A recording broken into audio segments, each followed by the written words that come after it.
Assalamualaikum warahmatullahi wabarakatuh. Rekan-rekan mahasiswa sekalian, pada pertemuan ke-8 ini kita akan membahas mengenai peran multi-stakeholders dalam pembuat kebijakan dan juga kegiatan konservasi. Dalam membuat kebijakan dan sebuah kegiatan konservasi, tentunya akan ada banyak pihak yang terlibat di dalamnya.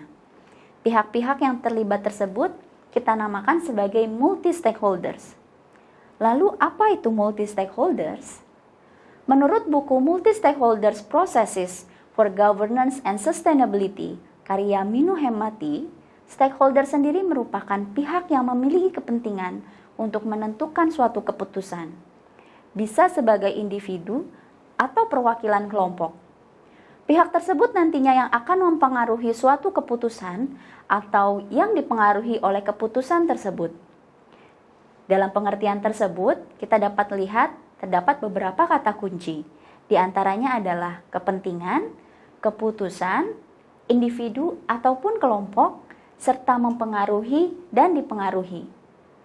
Karena banyak pihak yang terlibat dalam upaya konservasi, maka pihak-pihak tersebut kita namakan sebagai multi-stakeholders.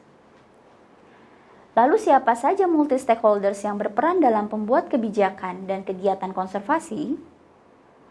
Secara umum, terdapat 6 pihak yang terlibat, di antaranya adalah pemerintah pusat, pemerintah daerah, ahli konservasi ataupun akademisi, masyarakat, lembaga swadaya masyarakat atau LSM, dan juga donor. Pemerintah pusat. Pemerintah pusat bertugas untuk membuat kebijakan. Terdapat 2 kementerian sebagai perwakilan pemerintah pusat yang terlibat dalam pembuatan kebijakan konservasi, yaitu Kementerian Lingkungan Hidup dan Kehutanan atau KLHK, dan juga Kementerian Kelautan dan Perikanan atau KKP. Lalu, di manakah posisi BKSDA dan juga Balai Taman Nasional? BKSDA terletak di bawah Kementerian Lingkungan Hidup dan Kehutanan atau KLHK, dan tepatnya berada di bawah Ditjen Konservasi Sumber Daya Alam dan Ekosistem atau Ditjen KSDAE. Lalu, Balai Taman Nasional berada di dalamnya juga, tepatnya di bawah Ditjen Kawasan Konservasi. Untuk kawasan konservasi di daerah lautan, maka daerah tersebut berada di bawah pengawasan Kementerian Kelautan dan Perikanan atau KKP, tepatnya di bawah Ditjen Pengelolaan Ruang Laut. Pemerintah daerah. Pemerintah daerah di sini berperan untuk membangun kawasan konservasi khususnya di daerah mereka sendiri. Sebagai contoh, terdapat 4 kebun raya yang berada di bawah pemerintah pusat atau LIPI, dan mulai di tahun 2020 ini sudah berkembang menjadi 27 kebun raya yang tersebar di 20 provinsi yang dikelola oleh pemerintah daerah setempat. Sumber dananya bisa berasal dari APBD, swasta, maupun pengembangan dana desa. Ahli akademisi, praktisi, dan juga akademisi berperan sebagai peneliti, pendidik masyarakat, pengorganisir, dan juga motivator. Siapa sajakah ahli akademisi dan juga praktisi yang mengelola kawasan konservasi? Pertama ada lembaga non-kementerian seperti Lembaga Ilmu Pengetahuan Indonesia ataupun LIPI, Badan Koordinasi Survei dan Pemetaan Nasional atau Bakosurtanal, dan juga Badan Pusat Statistik atau BPS yang mereka berada di bawah pemerintah pusat. Terdapat juga peneliti-peneliti yang berada di universitas, peneliti di lembaga swasta seperti misalkan organisasi internasional CIFOR dan juga ICRAF. Lembaga swadaya masyarakat. Peran LSM dimulai sejak tahun 1997, dikoordinasi oleh orang-orang muda sehingga dedikasi, motivasi, dan kreativitas mereka sangat tinggi. Peran LSM diantaranya mencari berbagai ragam sumber dana, menghubungkan antara konflik kebutuhan masyarakat dan kebutuhan konservasi, tenaga penggerak pelestari lingkungan dari tingkat daerah, serta pendidik bagi masyarakat khususnya yang terlibat dalam upaya konservasi.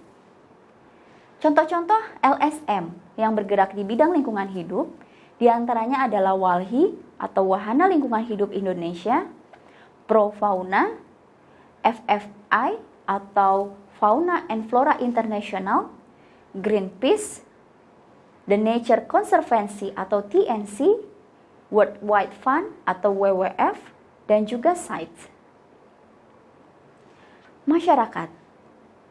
Masyarakat di sini dapat digolongkan menjadi beberapa pihak, di antaranya warga setempat, penduduk asli atau native people, masyarakat hukum adat atau indigenous people yang diikat oleh hukum adat setempat.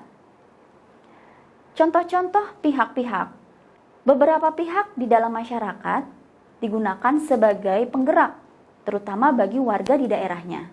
Seperti misalkan tokoh masyarakat, seperti kepala desa, tokoh agama, dan juga kepala suku adat. Lalu ada kelompok masyarakat, seperti kelompok tani, karang taruna, dan juga lembaga PKK. Penyuluh masyarakat yang sudah dibina oleh BKSDA maupun oleh warga desa setempat. Lembaga donor. Pendanaan konservasi umumnya berasal dari pemerintah pusat ataupun pemerintah daerah melalui APBN, APBD, dan juga PAD atau pendapatan asli daerah. Tetapi banyak pihak atau banyak lembaga donor yang juga berperan dalam upaya konservasi. Terdapat dua jenis donor yang biasa diberikan, yaitu pinjaman dan juga hibah. Pinjaman-pinjaman luar negeri umumnya berasal dari World Bank atau ADB, Asian Development Bank, dan juga beberapa foundation seperti MacArthur dan juga Toyota Foundation yang aktif di kegiatan konservasi. Pinjaman dalam negeri biasanya berasal dari Yayasan Kehati, Dana Mitra Lingkungan atau DML, dan juga beberapa foundation nasional seperti Jarum Foundation dan juga Sampurna Foundation. Sedangkan untuk hibah, terdapat beberapa negara maju yang sudah mendanakan untuk di bidang konservasi, di antaranya USAID, GTZ, JICA, dan juga AUSAID. Dan tidak ketinggalan, beberapa organisasi PBB juga turut berperan dalam upaya konservasi, di antaranya dari UNESCO, UNDP, dan juga UNIDO. Sekian penjelasan mengenai peran multi-stakeholders dalam upaya konservasi. Rekan-rekan mahasiswa sekalian, silakan untuk melihat ketiga jurnal yang kami berikan, lalu silakan mengisi pertanyaan mengenai peran masing-masing multi-stakeholders di dalam jurnal-jurnal tersebut. Selamat mempelajari. Wassalamualaikum warahmatullahi wabarakatuh.